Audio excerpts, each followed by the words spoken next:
Ma belle-mère a exigé d'avoir son mot à dire dans nos finances, alors je lui ai laissé financer le divorce de sa fille.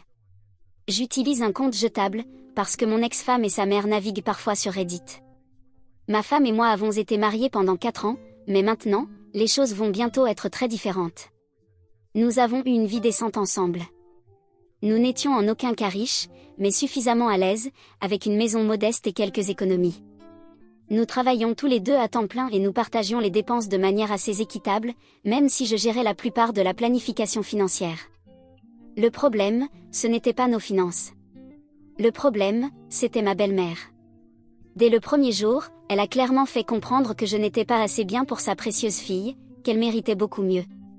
Ma carrière la dérangeait, car selon elle, je ne serais jamais capable de lui offrir ce dont elle avait besoin, ni de lui acheter une maison dans un meilleur quartier. Je demandais à ma femme si tout cela lui convenait, et elle répondait toujours. C'est comme ça que maman est. Tout en essayant de maintenir la paix.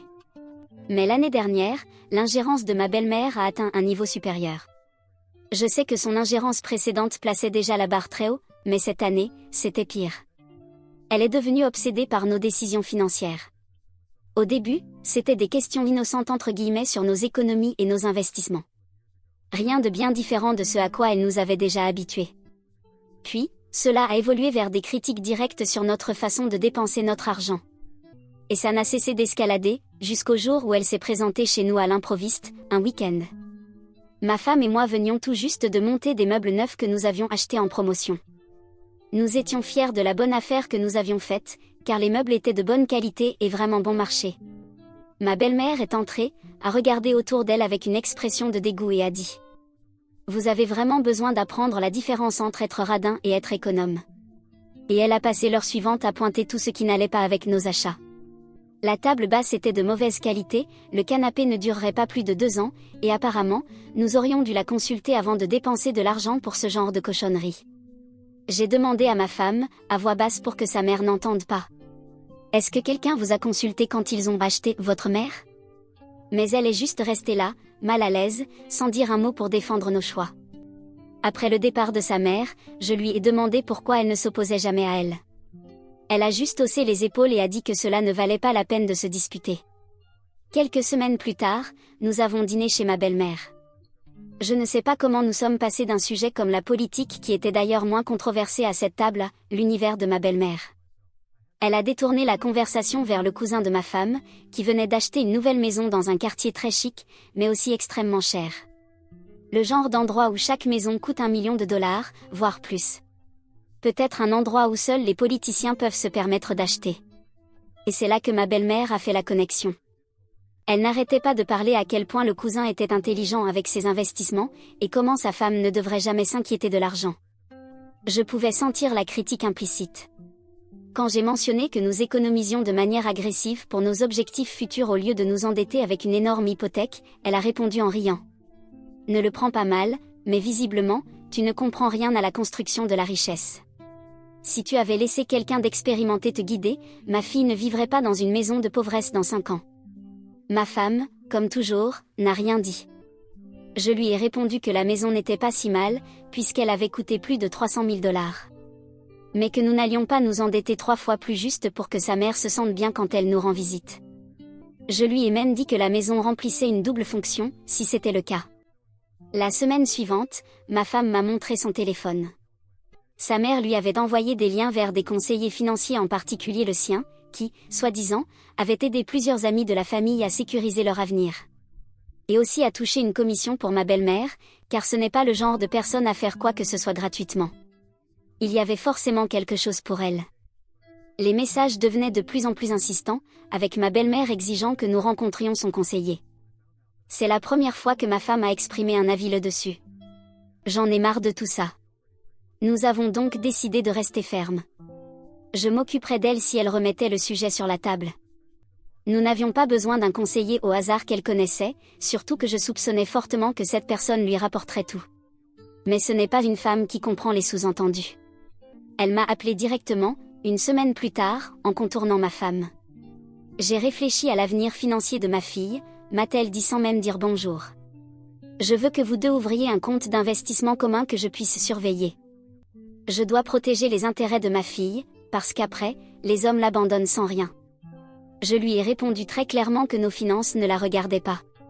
Et que ma femme travaillait et avait son propre argent, alors elle ferait mieux de se préoccuper d'elle, pas de nous. Nous étions des adultes qui géraient parfaitement leur argent. Sa réponse fut: eh bien, si tu le prends comme ça, je vais peut-être devoir reconsidérer la place de ma fille dans mon testament. Je ne peux pas laisser de l'argent à des gens qui ne sauront pas le gérer correctement. Je sais qu'elle s'attendait à ce que je dise quelque chose, que je doute, ou peu importe. Mais j'ai raccroché. Quand j'ai raconté l'appel à ma femme, elle était contrariée. Mais voici le détail, elle n'était pas en colère contre sa mère, mais contre moi, pour avoir été impolie. Nous avons eu notre première véritable dispute à propos de l'ingérence de sa mère dans notre vie. Elle n'arrêtait pas de dire que j'aurais dû être plus diplomate, que sa mère avait de bonnes intentions, et que peut-être, nous devrions envisager ses conseils, juste pour maintenir la paix. Je lui ai demandé si elle tenait tant que ça à la paix, ou si c'était l'héritage qui l'inquiétait. Elle a insisté que non, qu'elle voulait juste la paix dans sa vie. Cependant, au lieu d'avoir la paix en disant à sa mère de se fourrer ses opinions ou je pense je n'ai pas dit cet endroit, j'étais en train de la défendre, elle. Elle voulait avoir la paix avec sa mère, pas avec son mari, avec qui elle vivait. Une semaine plus tard, ma belle-mère s'est présentée à notre porte avec un type en costume. Il s'est avéré que c'était l'ami conseiller financier. Tu pourrais croire que s'il venait pour nous voler, comme beaucoup de ces gens-là le font, il serait venu avec une cagoule. Mais il y a des gens en costume qui volent pendant des dîners de charité pour remplir leurs poches, tout le temps. Alors ce n'était pas si différent. Et ma belle-mère avait bien besoin de charité, parce qu'elle avait de très gros problèmes de limites et mentaux. Car elle s'attendait sincèrement à ce qu'on s'asseye là, sur le moment, pour examiner nos finances avec ce parfait inconnu. Quand j'ai refusé de le laisser entrer, elle a fait une scène, juste devant notre porte, avec le type debout à côté d'elle. Vu son expression à peine surprise, je ne pense pas que ce soit la première fois que ça lui arrive. Alors on peut imaginer le genre de business qu'il fait. C'est comme ne pas broncher en voyant quelqu'un se faire tabasser à coups de batte de baseball. Mais si c'est le cas, c'est parce que ce n'est pas sa première transaction façon mafia. Les voisins regardaient évidemment le spectacle. Finalement, ma femme a trouvé son deuxième moment de courage et a dit à sa mère de partir. Ma belle-mère avait l'air choquée, comme si elle ne pouvait pas croire que sa fille lui tienne tête. Elle est partie. Mais le déluge de messages qui a suivi était incroyable. D'après elle, nous étions des ingrats, des idiots, et nous étions voués à la ruine financière. La situation a empiré lorsque le frère de ma femme nous a appelés pour nous prévenir que ma belle-mère posait des questions à tout le monde dans la fratrie au sujet de notre situation financière.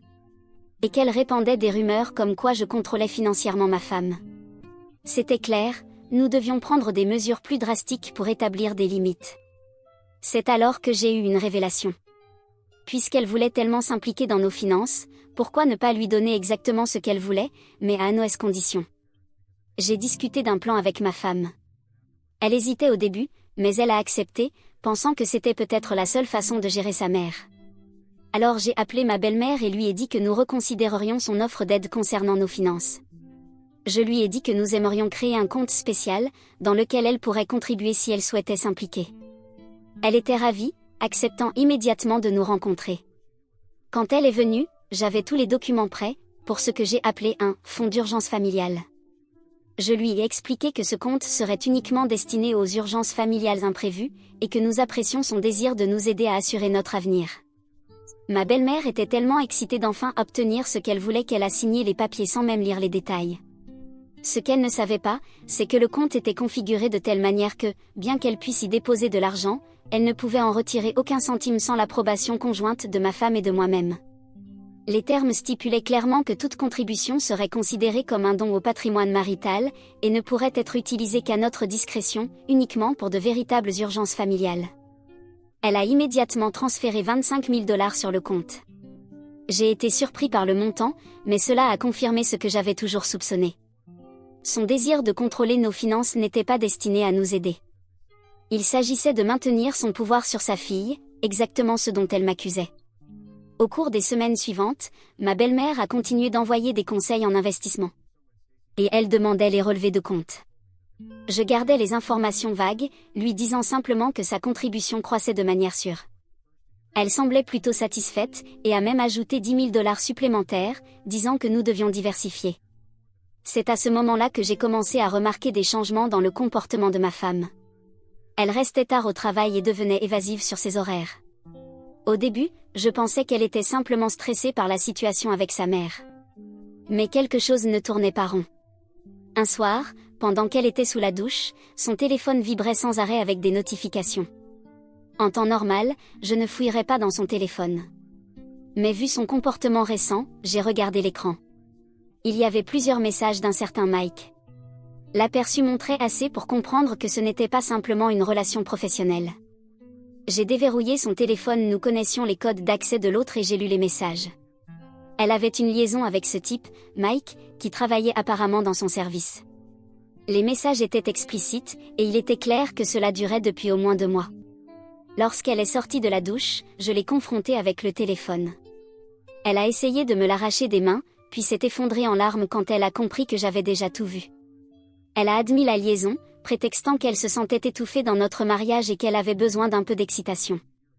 Je lui ai dit de faire ses valises et de partir. Elle semblait surprise, comme si elle s'attendait à ce que je la supplie de rester ou quelque chose du genre. Quand elle a compris que je parlais sérieusement, elle s'est mise à pleurer plus fort, disant que ce n'était qu'une erreur, qu'elle allait y mettre fin immédiatement. Je m'en fichais. Elle n'aurait jamais dû commencer. J'avais passé des années à supporter le manque de respect de sa mère, et maintenant ça ? C'était terminé. Je lui ai dit qu'elle avait 1 heure pour rassembler ses affaires essentielles et partir. Elle pourrait s'arranger plus tard pour récupérer le reste. Elle s'est temporairement installée chez une amie. Elle m'a appelé sans cesse durant les jours suivants, me suppliant de lui donner une autre chance. Je suis restée ferme et lui ai dit que je contactais un avocat spécialisé dans les divorces. Elle m'a menacé de raconter à sa mère que je volais son argent si j'allais jusqu'au bout du divorce. Je lui ai dit: vas-y. Explique à ta mère comment son précieux fonds d'urgence va servir à financer ton divorce, après que tu m'aies trompé. J'aimerais bien voir sa tête quand je le lui raconterai moi-même. Mais si tu veux le faire, ça me va aussi. L'appel avec mon avocat a été plutôt productif. Il m'a informé que ma femme avait déjà consulté 3 des meilleurs avocats de divorce de la ville. C'était une tactique classique, consulter les meilleurs pour qu'ils aient un conflit d'intérêts et ne puissent pas me représenter. Heureusement, j'ai trouvé un excellent avocat qui ne figurait pas sur sa liste. Il m'a expliqué qu'elle allait probablement tenter de réclamer la moitié de nos biens, y compris le compte d'urgence de sa mère. Mais, comme nous vivons dans un état où la faute est prise en compte, nous n'allions pas tout diviser équitablement. C'est alors que je lui ai révélé mon plan pour l'argent de ma belle-mère. Mon avocat a vraiment souri et a dit: eh bien, c'est une manière originale de gérer une belle-mère dominante. Ma belle-mère avait été si déterminée à avoir son mot à dire dans nos finances. Et maintenant, son argent allait financer le divorce de sa fille. Un divorce causé, de plus, par l'infidélité de sa fille. Je savais que la suite serait compliquée. Ma belle-mère serait furieuse lorsqu'elle découvrirait ce qui se passait avec son argent. Ma femme avait tenté toutes les stratégies possibles pour obtenir le maximum. Mais pour la première fois depuis le début de toute cette histoire, j'avais l'avantage. Je ne pouvais pas m'empêcher de ressentir une étrange sensation de satisfaction. Le fonds d'urgence familiale allait enfin servir exactement à ce pourquoi il avait été créé, une urgence familiale. Juste pas celle que ma belle-mère avait imaginée en signant ses papiers. Maintenant, je suis assis ici, en train de boire un verre pour célébrer. Parfois, le karma agit de manière mystérieuse. Et parfois, il agit exactement comme prévu. Mise à jour numéro 1. Dans ma dernière publication, j'ai expliqué comment l'obsession de ma belle-mère pour le contrôle de nos finances m'avait conduit à créer un fonds d'urgence familiale, qu'elle a financé avec enthousiasme, pour qu'il devienne finalement une ressource utilisée durant le divorce, après que j'ai découvert que ma femme me trompait. Eh bien, beaucoup de choses se sont passées depuis, et je pense que tout le monde appréciera une mise à jour. J'ai reçu les papiers officiels de divorce de l'avocat de ma femme environ 1 semaine après ma dernière publication. Elle réclamait la moitié de tous nos biens, en plus d'une pension alimentaire. Surprise, son avocat était l'un des plus chers de la ville. Je savais qu'elle n'avait aucun moyen de se le payer elle-même, ce qui m'a fait me demander d'où venait l'argent. Mon avocat a remarqué que ma femme avait effectué de petites, mais fréquentes, transferts depuis notre compte joint durant les derniers mois. Il soupçonnait qu'elle mettait de l'argent de côté avant le divorce. Il m'a dit: cela pourrait n'être que la partie émergée de l'iceberg. Je peux faire appel à un expert financier pour creuser davantage, mais cela coûtera un supplément. Je n'ai pas hésité. Fais-le. Si elle essaie de cacher des biens, je veux le savoir. Et de toute façon, c'est sa mère qui paie. Pendant que l'enquête avançait, ma belle-mère m'a appelée, absolument furieuse du divorce. Comment oses-tu faire ça à ma fille? Je veux accéder à mon argent immédiatement. Je lui ai répondu. Mais ce n'est pas ce que tu voulais?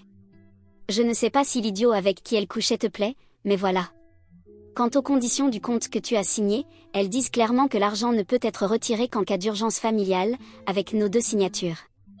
Les fonds sont toujours là, sûrs et intacts, jusqu'à ce qu'un juge ordonne leur répartition. Elle a hurlé. C'est une urgence familiale. Ma fille a besoin de cet argent pour son avocat.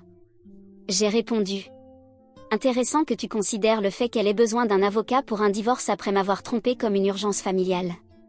C'est assez ironique de mettre familial et infidélité dans la même phrase, comme si elles allaient ensemble. Le tribunal décidera de la manière dont ces fonds seront distribués en tant que biens conjugaux. Elle a raccroché, après une série d'insultes que je ne répéterai pas ici. Quelques jours plus tard, ma femme m'a appelé, visiblement paniquée à cause des honoraires de son avocat. Je ne peux pas payer l'avance. Tu peux libérer un peu d'argent de nos comptes?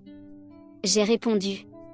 Tous nos comptes conjoints sont gelés pendant la procédure de divorce. C'est la procédure standard. Et ne pense pas une seconde que je vais payer pour que tu m'enterres au tribunal. Moi aussi, je cherche le conflit d'intérêts, tu vois. Elle a dit. Et le fonds d'urgence? On pourrait utiliser un peu de ça, non? J'ai répondu. C'est pour les urgences. Ouvrir les jambes, et le divorce qui s'en est suivi, ne qualifie pas comme le genre d'urgence que ta mère avait en tête en créant ce fonds. Et puis, tout retrait nécessite les 2 signatures, tu te souviens? Elle s'est mise à pleurer, disant qu'elle n'avait plus d'argent pour rien. Je lui ai rappelé qu'elle avait un emploi, et je lui ai suggéré de trouver un avocat plus abordable. Le lendemain, ma belle-mère s'est présentée à mon travail. Elle a fait un tel scandale que la sécurité a dû l'escorter dehors. Elle criait que je volais son argent, et que je devais libérer les fonds pour que sa fille puisse payer son divorce. Mes collègues étaient choqués, mais honnêtement, j'avais juste honte pour elle. L'expert financier que mon avocat a engagé a valu chaque centime. Il a découvert que ma femme avait un compte secret, où elle cachait de l'argent depuis près d'1 an bien avant que je découvre sa liaison. Elle avait réussi à économiser plus de 30 000 $ qu'elle n'avait pas déclaré dans le processus de divorce. Mon avocat était ravi de cette découverte. Tu sais, les avocats adorent avoir de quoi attaquer. Parfois, ce sont de vrais requins. Mais aujourd'hui, et celui-là en particulier, c'était un ange. Elle a le droit de continuer à utiliser son salaire, mais pas de dissimuler des biens pendant une procédure de divorce. C'est de la dissimulation frauduleuse et du parjure. Le juge ne prendrait pas cela à la légère. J'ai dû me retenir de l'appeler pour me vanter de l'avoir piégé. À la place, j'ai laissé tout se dérouler au tribunal. Quand mon avocat a présenté la preuve du compte caché, ma femme est devenue rouge comme une tomate. Le juge a immédiatement ordonné le gel de son compte secret. Entre cela et les comptes conjoints déjà gelés, elle s'est soudainement retrouvée sans accès à des fonds significatifs. J'ai appris tout cela parce qu'elle m'a appelé ce soir-là, en pleurs, disant qu'elle ne pouvait même pas s'acheter à manger. Elle m'a supplié. S'il te plaît, parle à ton avocat. Fais en sorte qu'il dégèle au moins un compte. Je suis désespérée. Je lui ai répondu. Non. Je ne vois aucun intérêt à faire ça. Pourquoi je le ferais? Tu as siphonné en secret notre compte conjoint pendant 1 an. Tout en demandant au tribunal la moitié de ce qui restait. Tu as essayé de me voler, et maintenant tu veux mon aide? Et elle a dit. J'ai besoin de cet argent, il est aussi à moi. Je lui ai répondu. En réalité, j'ai demandé à la banque de geler complètement notre compte conjoint. Aucun de nous 2 ne peut y accéder tant que le tribunal n'a pas statué sur sa répartition. Et quand il le fera, j'espère que ce ne sera pas trop équitable. À cause de tes petits mensonges? Et de ta trahison bien plus grande. Elle a commencé à crier que j'essayais de la tromper, que ce n'était pas légal, et qu'elle ferait en sorte que la banque le dégèle. Je lui ai répondu. La banque ne le fera que si nous en faisons la demande ensemble. Et je n'ai aucune raison de faire ça. Contrairement à toi, j'ai déclaré toutes mes économies personnelles au tribunal. Donc je ne fais rien d'illégal. Mais toi, par contre, tu as prouvé qu'on ne pouvait pas te faire confiance avec nos fonds conjoints. Après ça, tout est allé très vite. Le juge n'a pas du tout apprécié que ma femme tente de cacher des actifs. Dans la décision finale, on m'a accordé tout l'argent du compte conjoint, plus 70% des fonds de son compte secret. Son avocat a réussi à argumenter qu'une partie de l'argent caché avait été épargnée directement par elle. Ce qui explique pourquoi je n'ai pas eu 100%. Ce qui l'a vraiment mise en rage, c'est qu'on lui a refusé la pension alimentaire. Son avocat a essayé de plaider en sa faveur, mais le juge a souligné qu'elle avait un travail et que sa tentative de dissimulation prouvait sa mauvaise foi. Elle a aussi été condamnée à payer une amende et à me rembourser les frais de l'expert financier qui avait révélé sa fraude. J'ai racheté sa part de la maison pour y rester. Je considère toujours que c'est un bon investissement. Et le plus beau dans tout ça, c'est que j'ai acheté sa part avec le fonds de ma belle-mère. Merci, belle maman. J'ai déjà porté un toast en ton honneur. Quant au fonds d'urgence familial que ma belle-mère avait mis en place, le juge a statué qu'il faisait bien partie du patrimoine conjugal. Puisqu'il avait été attribué à nous deux selon les documents signés par ma belle-mère, le fonds a été divisé équitablement dans le cadre de l'accord de divorce. Environ 2 mois après la finalisation du divorce, mon ex-femme m'a de nouveau appelé. Elle m'a expliqué qu'elle rencontrait des problèmes financiers, que le divorce avait épuisé toutes ses ressources et que son ami commençait à se lasser de l'héberger. Apparemment, son ami lui faisait des remarques de plus en plus claires sur le moment où elle comptait se trouver son propre logement. Elle a admis: je n'ai aucun moyen de payer un loyer pour le moment. J'ai juste besoin d'un peu de temps pour me remettre sur pied. Est-ce que je pourrais rester quelque temps dans la maison? Juste le temps d'économiser assez pour la caution d'un appartement. Je n'en croyais pas mes oreilles. Mike, as-tu oublié ce que signifie un divorce? Nous ne sommes plus ensemble. Il n'y a aucune chance que tu reviennes vivre ici, même temporairement. Elle m'a alors demandé: mais où suis-je censée aller? Je lui ai répondu: et Mike? Pour ceux qui ne s'en souviennent pas, c'était son partenaire d'adultère, tu ne peux pas aller chez lui. Elle a complètement ignoré la question, ce qui m'a dit tout ce que j'avais besoin de savoir. Mike avait probablement perdu tout intérêt une fois qu'elle était réellement disponible. Classique. Elle a alors dit: tout ça, c'est de ta faute. Tu m'as volé mes économies. J'aurais plein d'argent si tu n'avais pas tout pris lors du divorce. Je lui ai répondu: ici, la seule voleuse, c'est toi. Je suis désolée que ça ait si mal tourné pour toi, mais je ne le regrette pas. Tu as tenté un coup, ça a échoué. La vie continue. La seule différence, c'est que la mienne continuera avec de l'argent, et la tienne sans. Elle m'a alors répondu, de plus en plus énervée: tu as pris mon fonds d'urgence. Celui de ma mère. J'ai besoin de cet argent. Je lui ai dit: le tribunal me l'a déjà attribué. Si tu le veux de retour, parlons à ton avocat. Même si je doute qu'il soit très pressé de t'aider après que tu leur aies menti. Elle m'a ensuite traité de tous les noms et m'a accusé de maltraitance financière, ce qui était extrêmement ironique venant de quelqu'un qui avait siphonné secrètement notre compte joint pendant 1 an. Je lui ai dit de ne plus jamais me contacter et j'ai raccroché. J'ai décidé de ne plus avoir aucun contact avec elle désormais. Elle a appelé plusieurs fois depuis, mais je n'ai répondu qu'une seule fois, la première, pour réitérer que je ne voulais plus lui parler. Une caméra de la sonnette a enregistré le moment où elle est passée devant la maison une fois, alors que je n'étais pas là, mais elle n'est plus jamais revenue depuis. Comme ma belle-mère racontait à tout le monde que je l'avais trompée et volé son argent, le frère de mon ex-femme m'a même appelé pour me dire qu'il ne me blâmait pas pour ce qui s'était passé. Il a dit que leur mère avait toujours utilisé l'argent pour contrôler les gens, et qu'il pensait qu'il était grand temps que quelqu'un lui fasse goûter à sa propre médecine. J'aimerais avoir des nouvelles de ma belle-mère, mais la réalité, c'est que je n'en ai pas, et je pense que c'est mieux ainsi. Elle doit être en train de cracher de la bile ou de l'acide par la bouche, cette truie infernale, mais moi, je ne veux surtout pas me retrouver dans sa ligne de mire. Mise à jour numéro 2. Je sais que cela va vous faire plaisir d'entendre ce que je vais raconter, et j'ai bien envie de vous faire plaisir, car moi aussi, j'ai passé quelques semaines absolument fantastiques depuis que j'ai appris cette nouvelle. Si quelqu'un se sent un peu déprimé aujourd'hui, ce ne sera plus le cas après avoir lu ceci. Vous vous souvenez du conseiller financier de ma belle-mère? Ou plutôt du soi-disant conseiller en finance? Cette personne la conseillait, mais en matière d'arnaque. Bon, en réalité, ce n'était pas le cas, mais ça sonnait bien dans ma tête. Quoi qu'il en soit, il a bel et bien escroqué ma belle-mère, mon ex-femme, ainsi que certains amis et membres de la famille de ma belle-mère. Tous ont été victimes du même homme, et tous ont subi le même sort. Je dois aussi préciser que cette personne est poursuivie en justice par ma belle-mère et tous les autres concernés, en plus de faire face à des accusations pénales.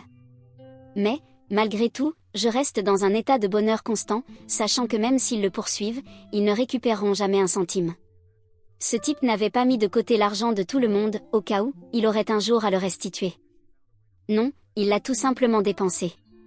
Il leur a donné des conseils d'investissement qui lui rapportaient à lui, et pendant qu'il encaissait les commissions, les victimes, elles, perdaient toutes leurs économies. Ma belle-mère a perdu près de 175 000 $. Mais l'escroquerie totale dépasse le million de dollars. Mon ex-femme aussi a confié de l'argent à ce type, mais dans son cas, il ne s'agissait que de 5 000 $. C'était tout ce qu'elle avait réussi à économiser pour que sa mère accepte de la laisser vivre chez elle. Apparemment, d'après ce que je sais, sa mère lui avait dit que si elle pensait à son avenir, économisait et planifiait bien, elle pourrait rester vivre sous son toit. Mais si elle se montrait négligente avec l'argent, alors non. Qui est maintenant la personne négligente avec l'argent ? Mais le meilleur dans tout cela, c'est que certaines personnes ont décidé de poursuivre ma belle-mère en justice pour les avoir poussées à investir avec ce type. J'aimerais, moi aussi, faire partie de ceux qui portent plainte, juste pour que ma belle-mère soit la défenderesse, mais pas au point de perdre mes propres économies. Je ne sais pas jusqu'où iront toutes ces procédures, mais honnêtement, c'est l'une des meilleures nouvelles que j'ai jamais entendues dans ma vie. On ne pourrait pas rêver meilleure édition. Et tenez-vous bien, ma belle-mère a dû vendre sa maison pour indemniser ses amis et membres de la famille.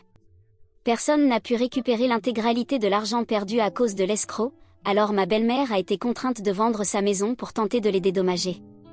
Même si cela ne suffira pas. C'est de la pure folie.